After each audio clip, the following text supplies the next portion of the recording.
अगर आप शादी या किसी मांगलिक कार्यक्रम का प्लान बना रहे हैं तो ये खबर आपके लिए बेहद ज़रूरी है।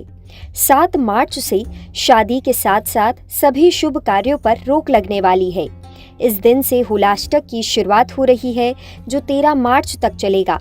लेकिन सिर्फ हुलाष्टक ही नहीं, इसके बाद भी शुभ कार्यों पर ब्रेक लगने वाला है, क्योंकि 14 मार्च से मलमास शुरू हो रहा है, जिसमें भी किसी भी तरह के शुभ कार्य नहीं किए जाते।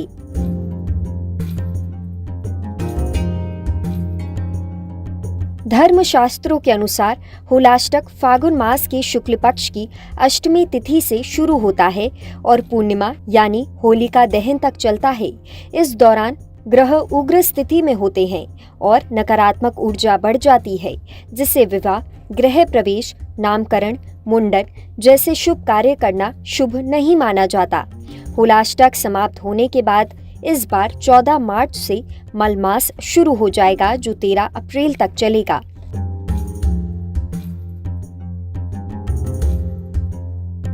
धर्म विशेषज्ञ चंद्र प्रकाश ढाडना के अनुसार इस साल 7 मार्च से 13 अप्रैल तक किसी भी तरह का शुभ कार्य नहीं होगा।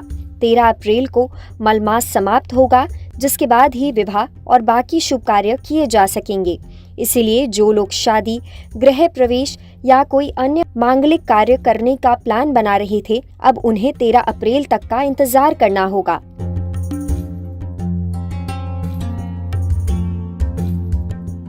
वहीं अगर आप शादी की तारीखें तय करने का प्लान बना रही हैं तो जान लीजिए कि इस साल 14 अप्रैल से विवाह के शुभ मुहूर्त शुरू होंगे।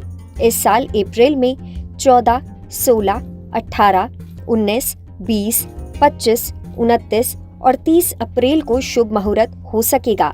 इसके अलावा मई में 5, 6, 7, 8, 13, 17 और 28 मई को शुभ मुहूर्त होगा। वहीं जून में 1, 2, 4, 7, 8, 9, 10 जून को शुभ मुहूर्त होगा।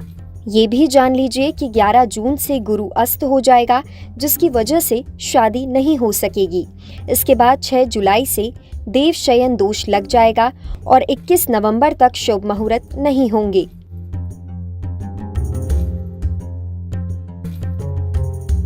देव उठनी एकादशी के बाद फिर से विवाह के शुभ योग बनेंगे।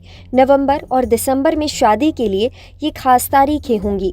नवंबर 22, 23, 25, 30 और दिसंबर में 4 और 11 को विवाह का शुभ मुहूर्त होगा।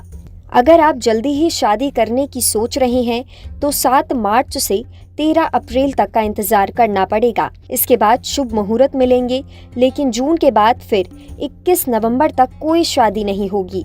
इसीलिए अगर शादी की प्लानिंग कर रहे हैं तो 14 अप्रैल से जून के पहले हफ्ते तक डेट चुनें। ध्यान रखें कि शुभ कार्यों की तारीखें केवल पंचांग और ग्रह नक्षत्रों की स्थिति के आधार पर तय की जाती है। अगर आप किसी मांगलिक कार्यक्रम की योजना बना रहे हैं तो किसी योग्य ज्योतिषाचार्य की सलाह जरूर लें।